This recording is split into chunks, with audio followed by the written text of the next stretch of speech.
जय जगन्नाथ श्रोतागण। आज आम यही पावन कथा मध्यम जानिबा जे ओस्त गछ निकट में दीप जालिले क्यों फल मिली थाए। बंधुगण, थरकर कथा। देवर्षि नारद पृथ्वी लोक भ्रमण करुथिले।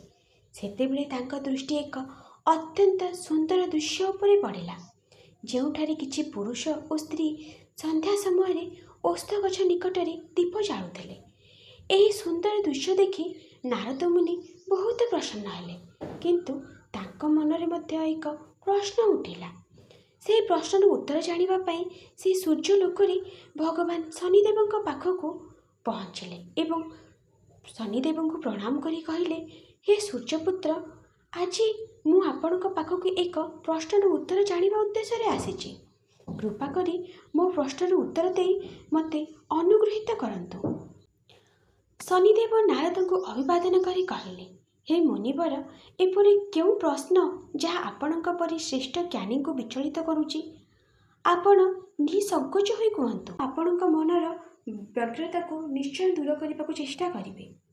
नारद प्रश्न कले, हे सूर्यपुत्र, जेतेबेले मु आकाश मार्गरे वितरण करुथिली सेतेबेले मोर नजर पृथ्वी लोकଙ୍କ ଉପରେ पड़िला। देखिली किछि मनुष्य ओस्त वृक्ष को काटुछन्ति और अन्यपटे किछि तपस्वी मुनि एवं सज्जन व्यक्ति ओस्त गछर पूजा करुथिले, परिक्रमा करुथिले, जल अर्पण करुथिले एवं ता सामने दीप जाली हाथ जोड़ी मंत्र उच्चारण करुथिले।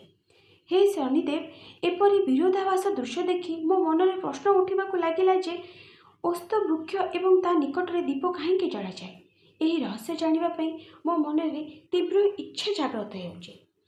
नारद मुनि को एही प्रश्न सुनिबा परे शनिदेवଙ୍କ मुखरे एक मधुर स्मित हास्य खेलीगला। से कहिले, हे मुनिश्रेष्ठ, आज आपण बहुत उत्तम प्रश्न पचारिछन्ति। ओस्त वृक्ष कौनसी साधारण वृक्ष नुहे, यह स्वयं त्रिदेव स्वरूपंकर प्रतीक एवं एही वृक्षरे मोर मध्य वास रही थाए। जो मनुष्य एही पवित्र वृक्षर पूजा करे एवं दीप प्रज्वलित करे, ताको एका संगरे तीन देवता और मोर आशीर्वाद प्राप्ति हुए एवं तार समस्त पाप नाश हुए, से मोक्ष प्राप्ति करे। हे मुनिश्रेष्ठ, मु आपणकु ओस्त वृक्षर महात्म्यर एक अत्यंत सुंदर कथा शुणाऊँगी, जहाँ शुणिबा परे आपणकु जना पड़िबो जे एही वृक्ष इते पवित्र काहेकि एवं मनुष्य को एहार निकटरे दीप काहेकि जालिबा उचित। एही कथार केवल श्रवण करिबा द्वारा मनुष्यर समस्त पाप जली भस्म हो जाए एवं जो व्यक्ति एही कथा अन्य को शुणाए ता उपरे गरीब दरिद्रता केबे आसे नाही। ता उपरे आसुथबा विपद को मु स्वयं हरण करिनी। जदि कौनसी स्त्री को संतान सुख प्राप्ति रे बाधा उपजु थाए, तेबे से एही वृक्षर पूजा कले एवं ओस्त गछ निकट रे दीप जालिले तेबे तांको निश्चय संतान सुख प्राप्ति हब। एहा मोर वरदान। तापरे शनिदेव कहानी आरंभ कले। हे देवश्री, एही कथा सेही समयर जेतेबेले पृथ्वीर धर्मर ज्योति मंद हो जाइथिला, मनुष्य हृदय लोभ और मोहर अंधकार छाई जाइथिला, किंतु सही समय मध्य किछि एपरि लोक मध्य थिले जो माने गरीब होई मध्य निज कर्म और सच्चोटतार सह जीवन जीउथिले। सेमानक मध्यरु जणे व्यक्ति थिला शिवदास, जी शिवपुर नामक राज्य रे बास करुथिले। शिवदास अत्यंत गरीब और दुर्बल थिला, किंतु सेतिके परिश्रमी, सच्चोट और निष्ठावान मध्य थिला। से अन्यर बिलरे मूल्य लगी निज परिवार भरण पोषण करुथिला। तार कुड़ियार घासपत्र और माटी तैयारी होइथिला। वर्षा दिने छातरू पानी गलुथिला एवं शीत दिन में ठंडा पवन कांथ को चिरी भीतर को पशुला। तथापि से केबे काहारी पाखरे अभियोग करुनथिला। ता मुहरे सदाबले एक शांत हस एवं मनरे संतोष रहुथिला। ता परिवार रे मोट 7 जन सदस्य थिले, वृद्ध पितामाता, पत्नी, 3टी छोट पिला एवं से निजे। सारा बोझ ता कांधरे थिला। से सकाळे सूर्य उदय पूर्वर उठी नदी रे स्नान करुथिला एवं खाली पेटरे बिलकु बाहरी जाउथिला। दिन सारा खरारे झाल बुआउथिला एवं संध्या हेले थकी पड़ी घर को फेरुथिला। किंतु इत्ते परिश्रम करबा परे मध्य ता घरे केबे केबे यथेष्ट खाद्य रहुनथिला। ता पत्नी जणे सरल और पतिव्रत नारी थिले। से सबु परिस्थिति रे निज स्वामी को सह देउथिले, କିନ୍ତୁ ଯେତେବେଳେ ପିଲାମାନେ ଭୋକରେ ଶୋଇପଡ଼ୁଥିଲେ ସେତେବେଳେ ତାଙ୍କର ହୃଦୟ ଫାଟି ଯାଉଥିଲା। ଘରେ କୌଣସି ପୂଜାପାଠ କିମ୍ବା ଧାର୍ମିକ କାର୍ଯ୍ୟ ହେଉନଥିଲା, କାରଣ ଶିବଦାସଙ୍କୁ ଶାସ୍ତ୍ର ଓ ଧର୍ମର ମହତ୍ତ୍ୱ ବିଷୟରେ ଜ୍ଞାନ ନଥିଲା। ସେ ଭାବୁଥିଲେ ଯେ ପୂଜାପାଠ କେବଳ ଧନୀ ଲୋକଙ୍କ କାମ, ଗରିବର ଧର୍ମ ତ କେବଳ ପରିଶ୍ରମ କରିବା।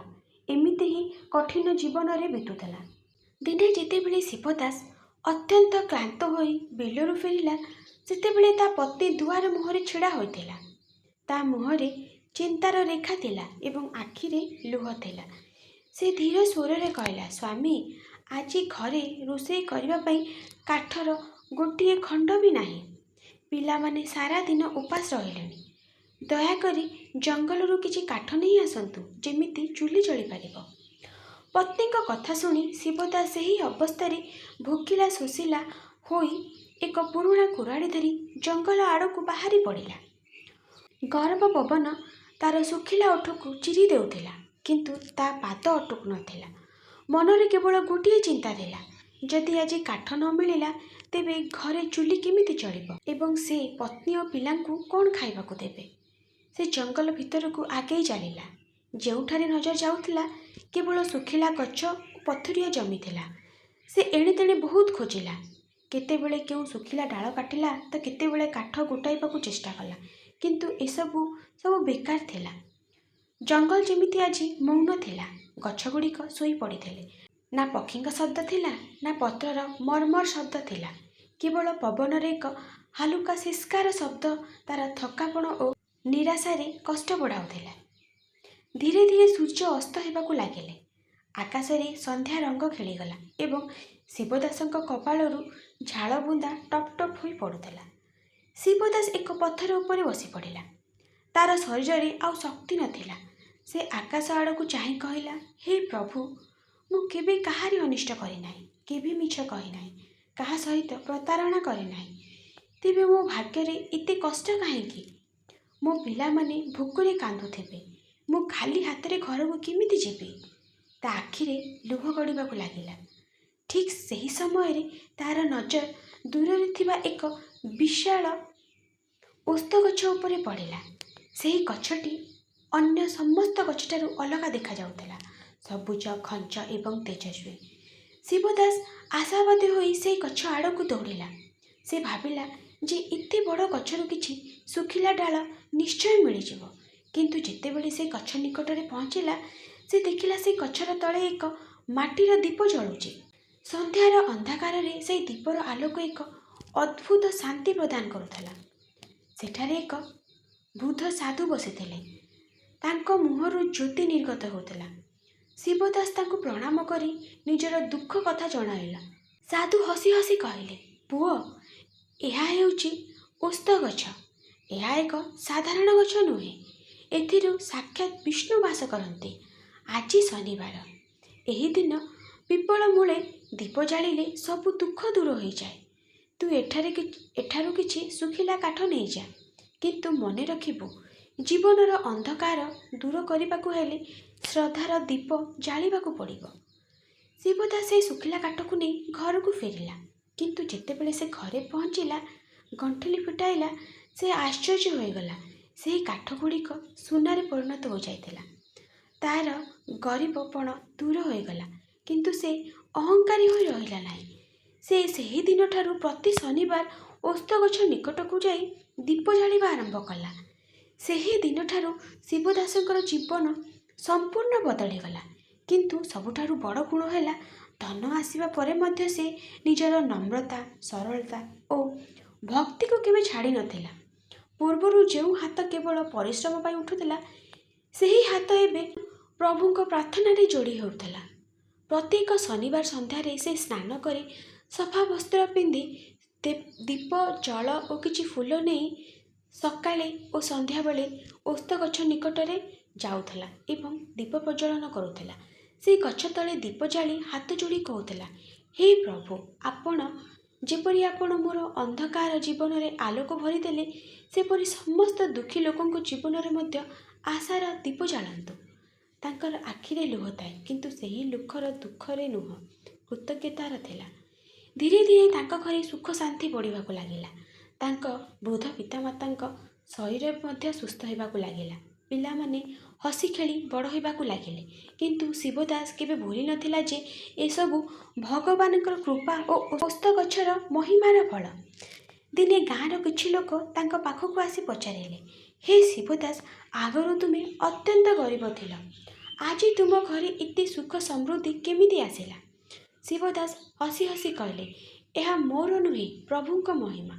ଯେଉଁ ମନୁଷ୍ୟ ସଚ୍ଚୋଟ ମନରେ ଓସ୍ତ ଗଛ ନିକଟରେ ଦୀପ ଜାଳେ ଏବଂ ଭଗବାନଙ୍କୁ ସ୍ମରଣ କରେ, ତାଙ୍କ ଜୀବନରେ ଦୁଃଖ ଓ ଅଶାନ୍ତି ଦୂର ହୋଇଯାଏ। ଶିବଦାସଙ୍କ କଥା ଶୁଣି ଗାଁ ଲୋକମାନେ ମଧ୍ୟ ପ୍ରତି ଶନିବାର ଓସ୍ତ ଗଛ ନିକଟରେ ଦୀପ ଜାଳିବା ଆରମ୍ଭ କଲେ।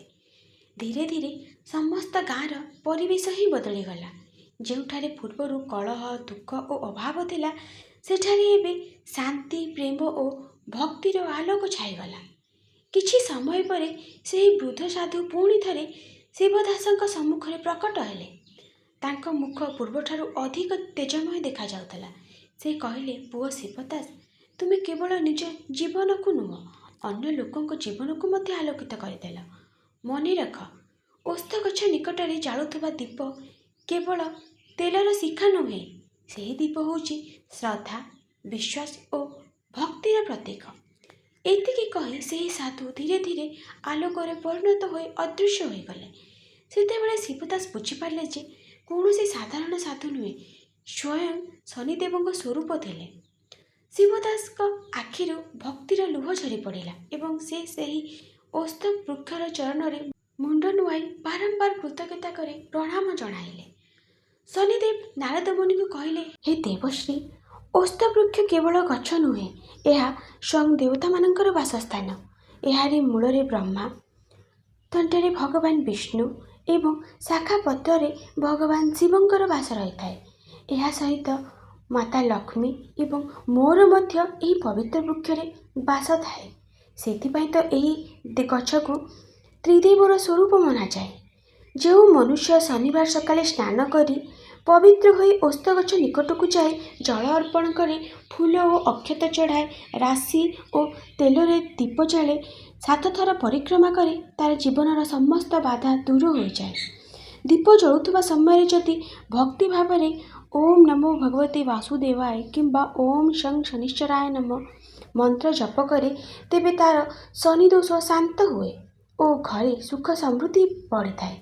ଦେବଶ୍ରୀ ନାରଦ ପଚାରିଲେ, ହେ ସୂର୍ଯ୍ୟପୁତ୍ର, ଓସ୍ତ ବୃକ୍ଷରେ ଆପଣଙ୍କ ବାସ କାହିଁକି ରହିଛି? ଶନିଦେବ ଗମ୍ଭୀର ସ୍ୱରରେ କହିଲେ, ହେ ମୁନିବର, ଏକ ସମୟରେ ମନୁଷ୍ୟମାନେ ଅଧର୍ମ, ଅହଙ୍କାର ଓ ପାପରେ ବୁଡ଼ି ଯାଇଥିଲେ। ସେତେବେଳେ ଦେବତାମାନେ ଏମିତି ଏକ ସ୍ଥାନ ଖୋଜୁଥିଲେ ଯେଉଁଠାରେ ଧର୍ମର ଶକ୍ତି ସଦା ଜୀବନ୍ତ ରହିପାରିବ। ସେହି ସମୟରେ ତ୍ରିଦେବ ଓସ୍ତ ବୃକ୍ଷକୁ ନିଜ ବାସସ୍ଥାନ ଭାବେ ଚୟନ କଲେ। ମୁଁ ମଧ୍ୟ ଏହି ପବିତ୍ର ବୃକ୍ଷରେ ବାସ କରିବାର ବର ପାଇଲି, କାରଣ ଓସ୍ତ ବୃକ୍ଷ ଧୈର୍ଯ୍ୟ, ତପସ୍ୟା ଓ କର୍ମର ପ୍ରତୀକ। ମୁଁ କର୍ମଫଳଦାତା। ସେଥିପାଇଁ ଯେଉଁ ମନୁଷ୍ୟ ଏହି ବୃକ୍ଷ ନିକଟରେ ଭକ୍ତି ଭାବରେ ଦୀପ ଜାଳିଥାଏ, ମୁଁ ତାଙ୍କ ସମସ୍ତ ଦୁଃଖ କମାଇ ଦିଏ ଏବଂ ତାଙ୍କ କର୍ମର ଭାରକୁ ହାଲୁକା କରିଦିଏ। ଶନିବାର ଦିନ ଓସ୍ତ ଗଛ ନିକଟରେ ତେଲର ଦୀପ ଜାଳିଲେ ମନୁଷ୍ୟର ଶନିଦୋଷ ଶାନ୍ତି ହୁଏ, ଭୟ ଦୂର ହୁଏ ଏବଂ ଘରେ ସୁଖ ଶାନ୍ତି ଆସେ। ସେଥିପାଇଁ ଭକ୍ତମାନେ ଶ୍ରଦ୍ଧାର ସହ ଓସ୍ତ ବୃକ୍ଷର ପୂଜା କରନ୍ତି। କିନ୍ତୁ ମନେ ରଖିବ, ଓସ୍ତ ଗଛକୁ କେବେ ଅପମାନ କରିବା ଉଚିତ ନୁହେଁ। ଏହାର ପତ୍ର କିମ୍ବା ଡାଳ ଅନାବଶ୍ୟକ ଭାବେ ଭାଙ୍ଗିବା ପାପ ସହିତ ସମାନ। ଯେଉଁଠାରେ ଓସ୍ତ ଗଛର ସମ୍ମାନ ହୁଏ, ସେଠାରେ ଦେବତାମାନଙ୍କର କୃପା ସଦାବେଳେ ରହିଥାଏ। ଶନିଦେବ କାହାଣୀକୁ ସମାପ୍ତ କରି ନାରଦ ମୁନିଙ୍କୁ କହିଲେ, ହେ ଦେବଶ୍ରୀ, ଏହି କାରଣରୁ ଓସ୍ତ ବୃକ୍ଷକୁ ଦେବବୃକ୍ଷ କୁହାଯାଏ। ଯେଉଁ ମନୁଷ୍ୟ ଶ୍ରଦ୍ଧା ଓ ଭକ୍ତିର ସହ ଏହାକୁ ପୂଜା କରେ ଓ ଦୀପ ଜାଳେ, ତାଙ୍କ ଜୀବନରୁ ଅଶୁଭ ଶକ୍ତି ଦୂର ହୁଏ, ତାଙ୍କ ଘରେ ସୁଖ, ଶାନ୍ତି, ସମୃଦ୍ଧି ଓ ଭଗବାନଙ୍କର କୃପା ସଦାବେଳେ ବାସ କରେ। ଏହି କଥା ଶୁଣି ଦେବଶ୍ରୀ ନାରଦ ଅତ୍ୟନ୍ତ ପ୍ରସନ୍ନ ହେଲେ। ସେ ହାତ ଯୋଡ଼ି ଶନିଦେବଙ୍କୁ ପ୍ରଣାମ କରି କହିଲେ, ହେ ସୂର୍ଯ୍ୟପୁତ୍ର, ଆଜି ଆପଣଙ୍କ କୃପାରୁ ମୁଁ ଓସ୍ତ ବୃକ୍ଷର ଦିବ୍ୟ ମହିମା ଜାଣିପାରିଲି।